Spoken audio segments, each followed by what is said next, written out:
नमस्कार। कुरुक्षेत्र यूनिवर्सिटी नई शिक्षा नीति लागू करने की तैयारी में।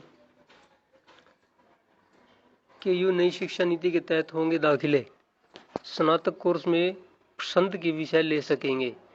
अब जो है इंग्लिश की कंपल्सन खत्म होने जा रही है कि आप इंग्लिश लें या ना लें, और एक विषय आपकी पसंदीदा रखा जाएगा। कुरुक्षेत्र यूनिवर्सिटी में इस साल ग्रेजुएशन कोर्सेज में नई राष्ट्रीय शिक्षा नीति NEP के तहत दाखिले होंगे। इसका फ्रेमवर्क तैयार कर लिया गया है। इसके तहत इस सत्र से विद्यार्थियों को हिंदी अंग्रेजी भाषाएं पढ़ने की भी अनिवार्यता नहीं रहेगी। विश्वविद्यालय के institute of integrated and honours studies में BA, BCom व BSc कोर्स में प्रवेश लेने वाले पहली बार अपनी पसंद के विषय चुन सकेंगे।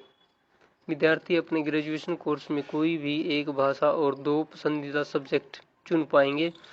एक विषय स्टूडेंट्स के स्किल डेवलपमेंट और उसकी रुचि से जुड़ा रखा जाएगा। एडमिशन लेने के बाद विद्यार्थी किसी कारण से 1 वर्ष बाद पढ़ाई छोड़ देता है तो उसका साल खराब नहीं होगा। 1 साल की पढ़ाई पूरी करने पर सर्टिफिकेट, 2 साल के बाद डिप्लोमा और 3 साल के बाद डिग्री और 4 साल की पढ़ाई पूरी करने पर PG डिप्लोमा या ऑनर्स की डिग्री मिलेगी। कोर्स के बाद प्रवेश परीक्षा देकर PhD में प्रवेश लिया जा सकेगा। वहीं कोर्स के बाद स्नातकोत्तर के अंतिम वर्ष में भी दाखिला लिया जा सकता है। कुलपति प्रोफेसर सोमनाथ सचदेवा ने इसके लिए निर्देश भी जारी कर दिए हैं। उल्लेखनीय है कि IIHS में हर साल करीब 1100 विद्यार्थी BA, BCom, BSc और BCA कोर्सेज में एडमिशन लेते हैं।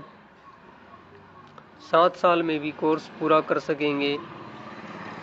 NEP 2020 के तहत ग्रेजुएशन कोर्सेज प्रवेश लेने वाले स्टूडेंट 7 साल में कभी भी कोर्स पूरा कर सकते हैं। यानी स्टूडेंट एक वर्ष के बाद पढ़ाई बीच में अगर छोड़ देते हैं तो भी वह 2-3 साल वर्ष बाद अगले वर्ष की पढ़ाई कर पाएंगे। फिलहाल बीच में पढ़ाई छूटने पर स्टूडेंट को ऐसा कोई लाभ नहीं मिलता है। Like, share and subscribe.